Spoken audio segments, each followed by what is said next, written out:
ओम श्री वेद पुरुषाय नमः। नमस्कार। क्लास नंबर 636 श्रीमद् भगवद गीता जी शंकराचार्य जी के भाष्य के अनुसार आरंभ किया जाता है। ओम श्री सीता रामचंद्राभ्याम नमः। नमो गुरुभ्यः। ओम अथ काल देवताः श्री विक्रमी संवत् 2082 आश्विन शुक्लपक्षः नवमी बुधवारः उत्तराषाढ़ा नक्षत्रम् उत्तरायणं शरदृतुः। ओम तत्सत्। श्री शंकराचार्याय गुरवे नमः। तपस्विभ्योऽधिको योगी ज्ञानिभ्योऽपि मतोऽधिकः कर्मेभ्यश्चाधिको योगी तस्मात् योगी भवार्जुन। अध्याय नंबर 6 और श्लोक नंबर 46। पुस्तक है गीता प्रेस गोरखपुर, बुक नंबर 10, शंकराचार्य जी के भाष्य वाली भगवद गीता जी। अच्छा जी, तो इस छठे अध्याय में भगवान ने ध्यान योग के विषय को विस्तार से बताया और उसके बाद अर्जुन जी ने प्रश्न पूछा कि ये आपका ध्यान योग जिसका लक्षण है समत्वम, केवल एकता को देखना, सर्वत्र एक समान देखना, कोई प्रिय और अप्रिय नहीं देखना, केवल देखना कि यहाँ पर नारायण जगत की आत्मा साक्षात विराजमान है और अपना विग्रह सर्वत्र भगवान नारायण को विग्रह रूप में, अर्थात ये नहीं कि उस पर कृष्ण और राम जी की मूर्ति चिपकाना, वो ये सारे जगत के रूप में माया रूप से खड़े हैं। ये पूरा जगत उनमें एक माया है, ये उनकी उपाधि है और सब चराचर जगत नारायण का ही शरीर है। ये समत्वम है। तो इस समत्व शरीर में कोई भी, जितने जीव हैं सब इसी शरीर के अंदर हैं। भगवान का ये विश्वरूप असीमित शरीर है और ये यज्ञ रूप है। इसमें सब सूर्य चंद्र नदियाँ पहाड़ सब जितने ब्रह्मांड हैं और नक्षत्र हैं सब एक आज्ञा का पालन कर रहे हैं। चाहे छोटे इलेक्ट्रॉन हैं, प्रोटॉन हैं या बाहर की बड़ी बड़ी गैलेक्सीज, मिल्की वे और जो साइंस क्या क्या देखता है, काल आदि सब एक राजा की आज्ञा के अधीन है। और वो राजा कौन है? किसी रिलीजन के भगवान नहीं, वो राजा इस जगत के सत्यम है और अज्ञान दृष्टि से उसमें एक माया दिख रही है। उस माया यानी अविद्या कल्पित नाम और रूप, जैसे रस्सी में सांप, अज्ञात रस्सी में एक सांप की प्रतीति। तो इस यज्ञ में हम सब बार बार जन्म और मृत्यु को प्राप्त हो रहे हैं, इसी यज्ञ में डाली हुई आहुति के अनुसार। इसलिए भगवान हमें कह रहे हैं कि आप धर्म का पालन करें और उस धर्म का पालन मोक्ष के उद्देश्य से करें और कर्मयोगी हो जाएं। और फिर पूरी तरह जब आपका मन अंतरात्मा में लग जाए, आप कर्म का त्याग करके कर्म सन्यासी ध्यान योगी हो जाएं और उस ध्यान के बल पे आप इस सारी माया को तर जाएं और अंतरात्मा भगवान नारायण से अभेद में स्थित हो जाएं, मोक्ष को प्राप्त हो जाएं। ऐसा भगवत गीता जी में इसमें भगवान ने बताया।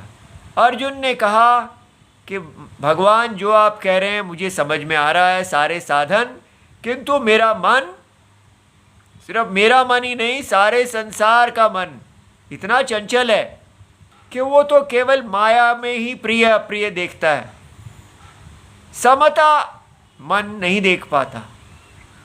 तब भगवान ने कहा वैराग्येन और अभ्यासेन वैराग्येन, इन दोनों के द्वारा मन को वश में किया जा सकता है। अर्थात अभ्यास क्या? निरंतर आप अपनी चित्त भूमि में सदा इस ज्ञान प्रत्यय को बनाए रखिए कि यहाँ पर कौन है? नारायण, मायावी मायावी मायावी। माया कितना भी आपको भोग की तरफ ले जाए, आप बार बार इसी में रहिए कि ये सारा जगत एक परम सत्य सर्वात्मा है। जैसे कि दिवाली में होता है कि एक लाइट होती है, ऐसी लोग लाइट बनाते हैं जिसके बीच में जैसे बल्ब जल रहा है और उसके चारों तरफ छेद छेद छेद छिद्र छिद्र छिद्र हैं और बीच में लाइट है, चारों तरफ छिद्र हैं और वो लाइट उन छेदों में से बाहर निकल रही है। उस गोले के अंदर बल्ब जल रहा है और अनेक छोटे छोटे छोटे छिद्रों में से लाइट बाहर निकल रही है। तो बताइए कितनी लाइट है? वो कहेंगे जितने छिद्र हैं उतनी लाइट है, लेकिन लाइट तो एक ही है ना, एक प्रकाश है और वो इतने सारे छिद्रों के कारण अनेक लग रही है।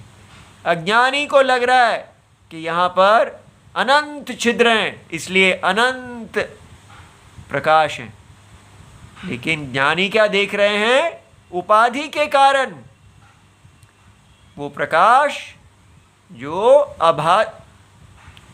अनलिमिटेड, अनडिवाइडेड, जो असीमित है, अविभाजित है, उस प्रकाश में कोई भी सीमा नहीं है, कोई विभाजन नहीं है, कोई आकार नहीं है। वो तो केवल उपाधि के कारण ही उस प्रकाश में सीमा, आकार इत्यादि की भेद की कल्पना है। आत्मा अंदर का प्रकाश निराकार है, एक है। इस प्रकार वो ज्ञानी भी ये सारे जगत के जो जीव हैं उनको वो समझते हैं कि वो इस सारे प्रकाश को में उपाधियां हैं। ये माया उपाधि अनंत भगवान के शरीर में, जिससे अनंत जीवों की भ्रांति हो रही है एक ही परमात्मा में। इसलिए वो जो ज्ञानी ऐसा जिनको ये प्रत्यय मिलता है वो क्या करते हैं? वो सारा अपना व्यवहार, पत्नी है, बच्चे हैं, दोस्त हैं, ये सब जिनके साथ वो चेस खेलते थे, शास्त्र अध्ययन करने से पहले व्यवहार क्या है? जीतना हारना, कोई किसी का नहीं है, सब यहाँ पर चेस खेल रहे हैं और सब एक दूसरे को मात देना चाहते हैं, सब एक दूसरे को हराना चाहते हैं, आगे निकलना चाहते हैं और कोई भी धर्माचारी नहीं है, सब एक दूसरे को मोहित करना चाहते हैं। उसको वो त्याग के केवल आत्मा को देखता है, परमात्मा को देखता है और उन्हीं से ही प्रेम करता है, किसी से प्रेम नहीं।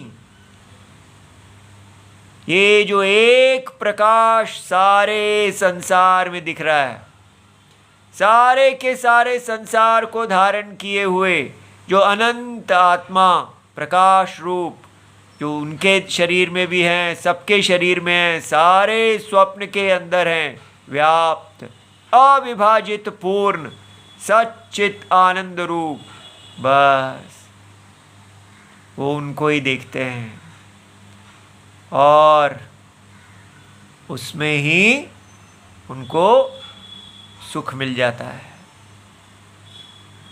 वो एक लंबी सांस लेते हैं, आह चैन आया, थक गए, भागते भागते थक गए, और वो आराम करते हैं, भगवान में सो जाते हैं। अब कहीं नहीं जाना, बस। और वो राम जी से अंतरात्मा से आलिंगन कर लेते हैं। कैसा आलिंगन है ये? अनन्यत्वम, भगवान मिल गए, बस सब कुछ मिल गया। ऐसे होके ना उनको अपनी किसी से चेस खेलने की अब इच्छा नहीं रह जाती। दुनिया उनके साथ चेस खेलती है, लेकिन वो क्या करते हैं?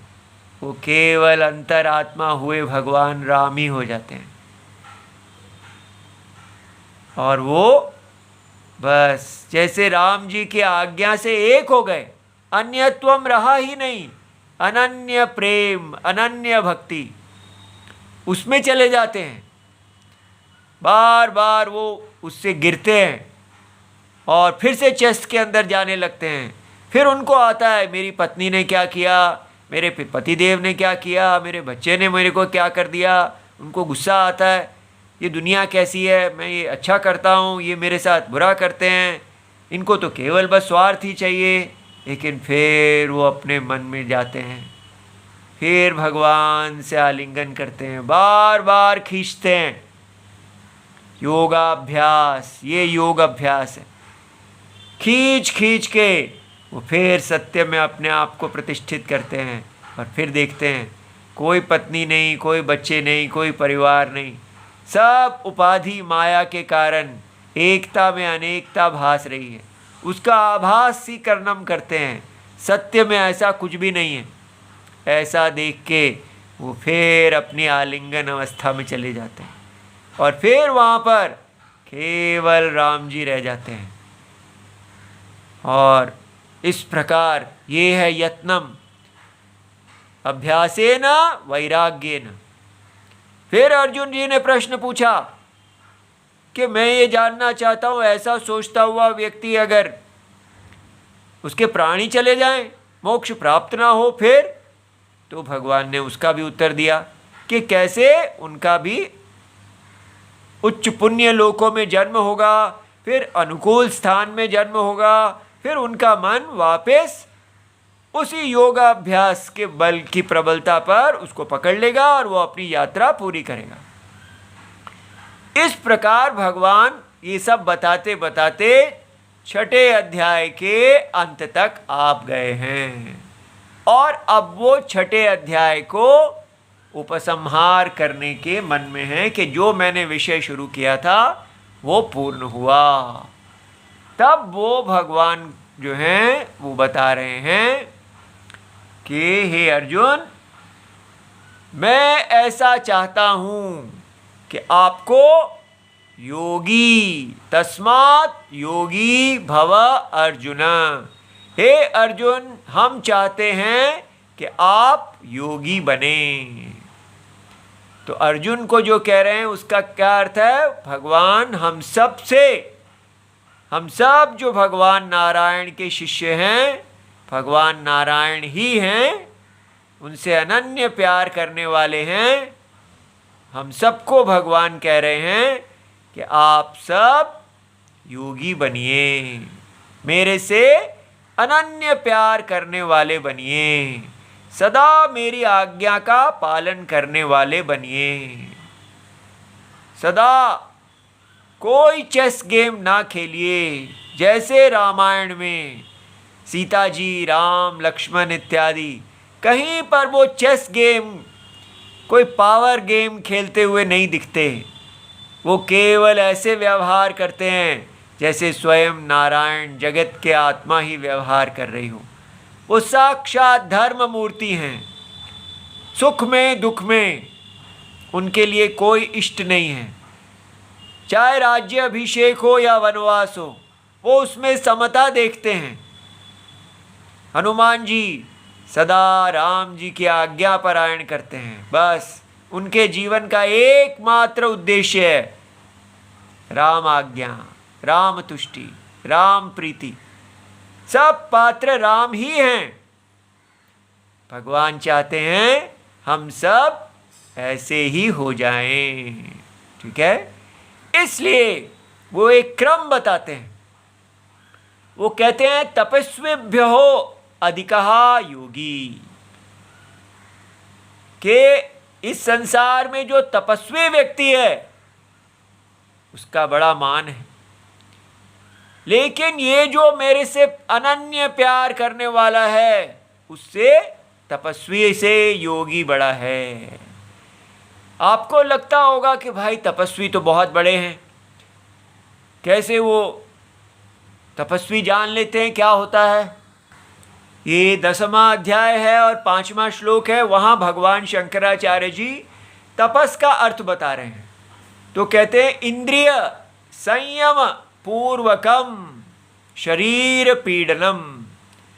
तपस्या में शरीर को पीड़ा दी जाती है, लेकिन कैसे? अपने सिर पे डंडे मार के नहीं, नहीं, ऐसे नहीं। कैसे? अपनी इंद्रियों की जो स्वाभाविक प्रवृत्ति होती है वो उसके ऊपर आप संयम कर देते हैं। इंद्रियों को आप अपनी स्वाभाविक प्रवृत्ति में नहीं जाने देते, किंतु उनको रोक देते हैं। तो इसको तपस्या कहते हैं। तो हम ऐसा देखते हैं कि किसी ने बहुत कठोर तपस्या किया, वो एक टांग पे खड़े हो गए और वो सदा भगवान का नाम लेने लगे। तो उन्होंने इतना एकाग्रता कर ली, तो वो एकाग्रता से उन्होंने, उसको हम तपस्या कहते हैं कि सारी इंद्रियां जो हैं वो उन्होंने वश में कर ली। अब आपके घर में आपकी माता जी हैं जो केवल पतिपरायण हैं, पतिव्रता हैं, और आप अपनी माता जी को कहेंगे माता जी देखिए ये यहाँ एक बहुत बड़े तपस्वी आए हैं, वो केवल एक टांग पे खड़े होते हैं, चलिए उनके दर्शन को चलते हैं। ऐसा हम क्यों कहेंगे? क्योंकि हमें पता ही नहीं कि घर में वो जो माता जी हैं जो चुपचाप अपने स्वधर्म को कर रही हैं। जैसे सत्यकाम जाबाला की माता जी जाबाला थीं, उनकी कथा सुनने मात्र से ही सारा पाप धुल जाए। उनके पति एक ब्राह्मण थे और वो सत्यकाम जाबाला की माता जी जाबाला केवल अपने स्त्री धर्म में लगी रहती थी। और स्त्री धर्म है कि घर में परिचर्या करना, पति की, परिवार की, बच्चों की। पूरे दिन वो सुबह से शाम तक केवल अपने स्वधर्म में लगी रहती थी। क्यों करती थी वो ऐसा? क्योंकि वो योगी थी। भगवान नारायण की आराधना उनके लिए यही थी।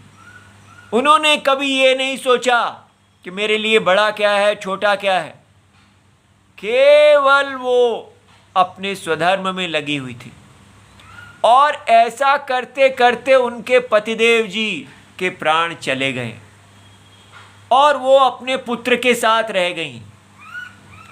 और पुत्र सत्यकाम थे। सत्यकाम ने जब उनकी आयु यज्ञोपवीत धारण करने की हुई तो उन्होंने अपनी माता से कहा कि आप मुझे बताइए कि मेरा क्या गोत्र है। तो माता जी ने कहा कि हम आपके पिताजी से ये पूछना ही भूल गए, क्योंकि हम इतना अपने स्वधर्म में लगे हुए थे कि हमें इसके बारे में ध्यान ही नहीं रहा। इसलिए आप ऐसा कीजिए, अपने गुरुजी से जाके कहिए, जहाँ आप वेदाध्ययन करने जाना चाहते हैं, कि मैं इतना जानता हूँ कि मैं सत्यकाम हूँ और मेरी माता का नाम जाबाला है। यही आप मेरा गोत्र समझ लीजिए। मेरी माता को और कोई गोत्र नहीं पता है। और जब सत्यकाम ने जाकर ऐसी बात गुरुजी से कही तो गुरुजी चौंक गए। उन्होंने कहा, ऐसा सत्य वचन करने वाले ब्राह्मण ही हो सकते हैं। इतना शुद्ध सत्य वचन बोलने वाले को उन्होंने केवल इससे ही ब्राह्मण माना और सत्यकाम का गोत्र उन्होंने जाबाला कर दिया। केवल एक ही गोत्र है जिसकी ऋषिका जाबाला है, स्त्री नाम से गोत्र है। तो देखिए, वो तपस्विनी नहीं थी, वो योगी थी। इतनी सामान्य, लेकिन वो इतनी बड़ी कहलाई। ये हमारा देश है। और आजकल क्या कहते हैं, वैदिक काल की ऋषिकाएं तो बहुत ही बड़ी फेमिनिस्ट थीं। वो जो चाहती थी करती थी, वो तो सब ऋषि थी। और वो तो आर्गुमेंट करती थी, जा गार्गी इधर जाती थी, उधर जाती थी, मैत्रेयी इत्यादि सबको मन गढ़ंत ऐसा बनाना कि वो जैसे पुरुषों के साथ लग लग के बराबरी करती थी, प्रोफेसर्स थी। और हर स्त्री का भारत में स्वधर्म ही बल रहा है, योग ही बल रहा है। उस सारे को खराब कर करके ये लोग कहीं से भी कुछ उठा के बोलते हैं। तो इसलिए एक तपस्वी देखने में बहुत बड़ा लगता है कि वो अपनी इंद्रियों को भी वश में कर लेते हैं, और योगी बहुत छोटा लगता है। हमारे घर में अगर कोई योगी होगा तो पता भी नहीं चलेगा। वो चुपचाप बस बिना शोर मचाए अपने स्वधर्म में लगे रहेंगे, दिखेगा भी नहीं कि ये योगी है। फिर इसीलिए भगवान को कहना पड़ रहा है कि तपस्वी आपको बड़े श्रेष्ठ लगते हैं, लेकिन योगी उनसे अधिक हैं। ठीक है। और फिर कहते हैं ज्ञानेभ्यः अपि। कोई व्यक्ति हो, यहाँ ज्ञानी का अर्थ तत्वज्ञानी नहीं है, यहाँ तक ज्ञानी का अर्थ है जो व्यक्ति वेद शास्त्र को जानते हैं। आप किसी ऐसे व्यक्ति से मिलते हैं जो षडंग वेद, सारे शिक्षा, कल्पम, व्याकरणम, ठीक है, निरुक्त, छंदस, ज्योतिष सब जानते हैं, वेद अर्थ को जानते हैं, वेद का पारायण कर लेते हैं, और लगता है अरे वाह कितना तेज है इनके अंदर, कितना इन्होंने परिश्रम किया है, और सच में बहुत ही पूज्य हैं वो। लेकिन हमारी माता जी, वो सत्यकाम की माता जी, जिन्होंने कोई वेदाध्ययन नहीं किया, क्यों नहीं किया? क्योंकि ये उनका स्वधर्म नहीं था, उनको तो गोत्र भी याद नहीं था। उन्होंने एक ऐसे पति की पत्नी थी जो वेदाध्ययन में परम निपुण, ऐसा पुत्र उन्होंने पैदा किया जो वेदाध्ययन करेगा और सत्यकाम कहलाएगा। और लेकिन स्वयं उन्होंने केवल अपना स्वाध्याय, अपना स्वधर्म किया। ऐसे प्रचंड ज्ञानियों से भी हमारी जाबाला अधिक है। ठीक है, क्यों?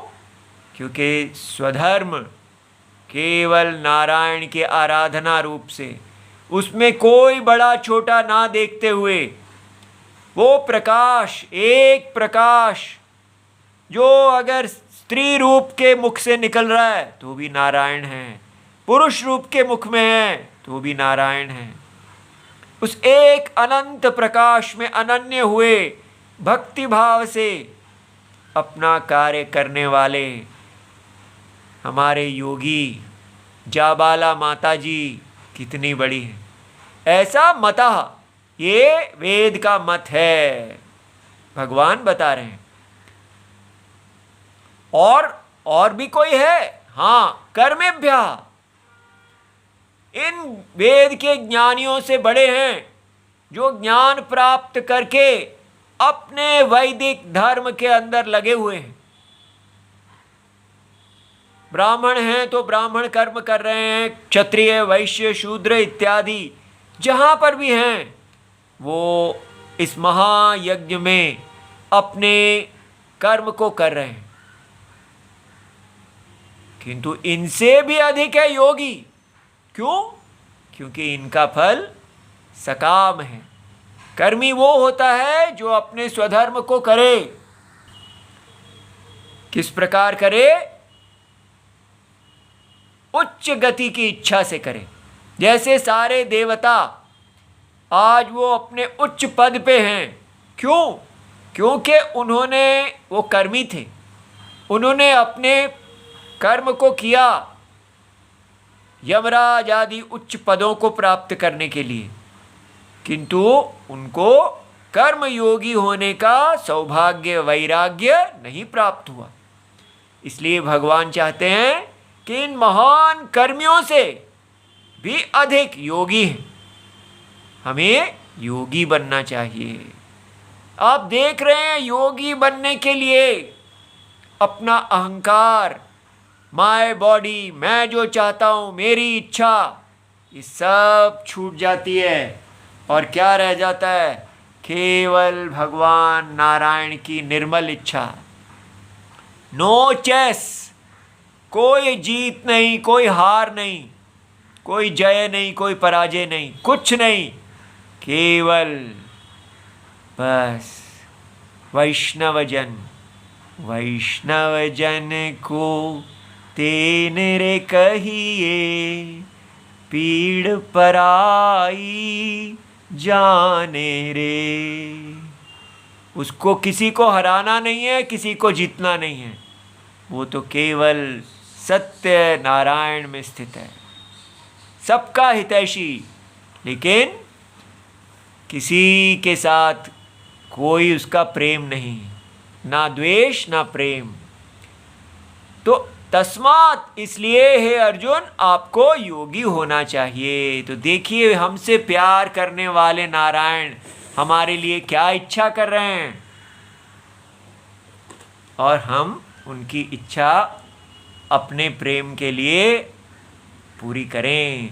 तपस्वीभ्यः अधिकः योगी, तो तपस्वियों से योगी अधिक हैं। ज्ञानेभ्यः अपि, तो शंकराचार्य जी उसी समय स्पष्ट करते हैं, ज्ञानम अत्र शास्त्र पांडित्यम, ना के परम ज्ञान योगी नहीं। तद्वद्भ्यः अपि मतः, उससे भी मतः ज्ञातः अधिकः, विद्वान लोग उससे भी योगी को अधिक मानते हैं। श्रेष्ठः इति कर्मेभ्यः, अग्निहोत्रादि, इतने बड़े बड़े यज्ञों को, जो कर्म हैं, नित्य कर्म, और ये सब अग्नियों का, अग्नि का तुष्ट करने का कर्म, तद्भ्यः अधिकः योगी। विशिष्टः यस्मात्, तस्मात् योगी भव अर्जुन। लेकिन इसका लोग क्या अर्थ निकाल लेते हैं? इसका अर्थ निकाल लेते हैं कि इसलिए क्या करना है? वेद शास्त्र अध्ययन ना करो। भगवान ही कह रहे हैं कि ये देखो, ज्ञानी से तो ये अधिक है। तपस्या आदि कोई छोड़ दो, वैदिक कर्मों को सब छोड़ दो, तो क्या रह गया? केवल योगी बनो। और योगी क्या है? कि आप आसन करो, ठीक है? योगी क्या है? हर व्यक्ति अपने हिसाब से ही एक योगी बना लेता है। योगी माने जो भगवान से प्रेम कर रहा है। भगवान से प्रेम माने कोई आज्ञा पालन नहीं, कोई वैदिक व्यवहार नहीं, लड्डू खिलाते रहो दिन भर बैठ के, ठीक है? भगवान मेरे प्यारे प्यारा भगवान, बस ये सब बातें करते रहो, कोई स्वधर्म का पालन नहीं करना, जीवन वैसी की वैसी चेस गेम ही रहेगी। लोगों का उल्लू बनाते रहो, धर्म का पालन करो ही नहीं। कोई जाबाला नहीं, कोई सत्य काम नहीं। इसलिए हमें अंतर विचार करना चाहिए। अगर हम पथ से गिरते हैं तो कोई उसके लिए दायित्वशील नहीं है। ये नहीं कह सकते कि मेरे पिताजी ने नहीं मुझे बताया और मेरे दुनिया ने मेरे को गुमराह किया, मुझे गलत एजुकेशन मिल गई, कुछ भी मिल गई। अंतरात्मा राम जी तो सबके लिए सम है ना। सबको गुरुजी रूप से राम जी उपलब्ध हैं। सबका दायित्व है कि अपने भगवान की तरफ उनको सुनना। एक बार हमारी रक्षा हमारे नाथ राम जी ने कर दी तो किसी की हिम्मत नहीं कि हमें पथ से गिरा दें। इसलिए देरी नहीं करनी चाहिए। ओम नमो भगवते वासुदेवाय। प्रणाम।